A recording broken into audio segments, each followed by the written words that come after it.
Shalom sahabat, New Chapter Message hari ini berjudul Pilihan Hidup. Kita baca ayat Alkitab dalam Filipi 1 ayat yang ke-10. Sehingga kamu dapat memilih apa yang baik, supaya kamu suci dan tak bercacat menjelang hari Kristus. Sahabat, dalam kita menjalani hidup saat ini, kita senantiasa diperhadapkan dengan pilihan hidup.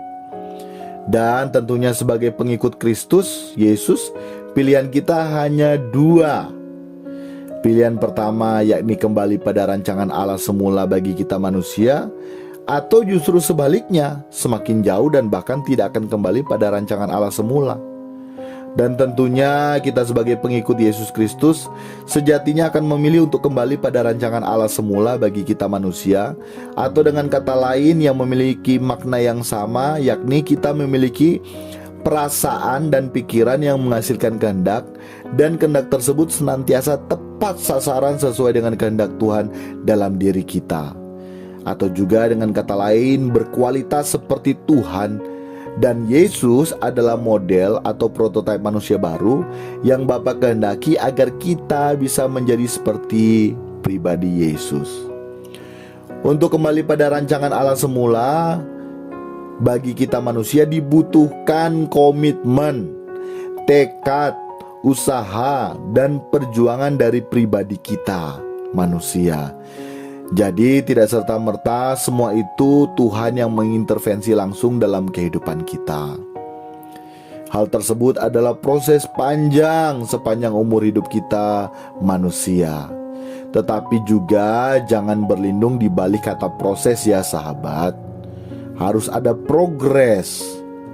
Nah, dalam kita memilih hidup untuk kembali pada rancangan Allah semula, yakni serupa dengan Tuhan kita Yesus Kristus, tentunya ada saat dalam hidup ini kita jatuh dalam dosa.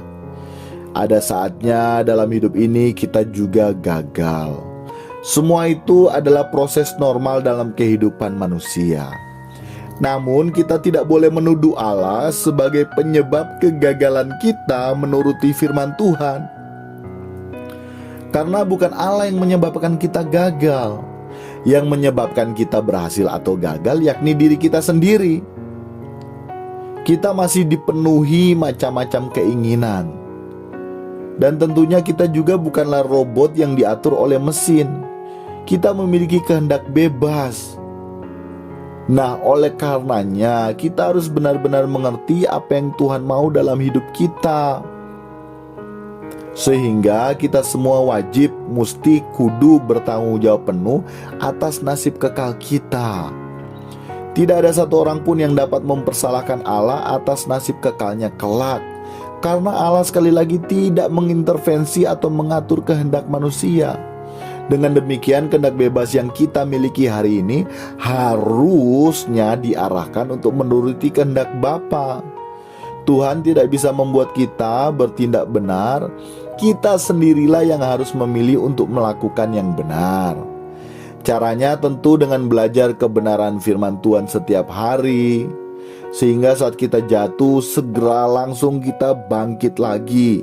Bahkan saat kita gagal kembali pada rancangan Allah semula, minta ampun dengan segera, lalu belajar untuk memperbaiki diri.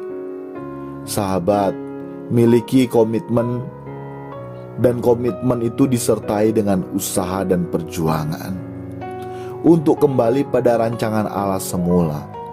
Yang penting kita mau mencoba untuk bangkit lagi saat mengalami kegagalan. Jadi sahabat, Bapak Ibu, jangan menyerah. Tetap semangat dalam kita menjalani hari-hari hidup kita sesuai dengan pilihan hidup kita. Tuhan Yesus memberkati kita sekalian. Amin. Amin.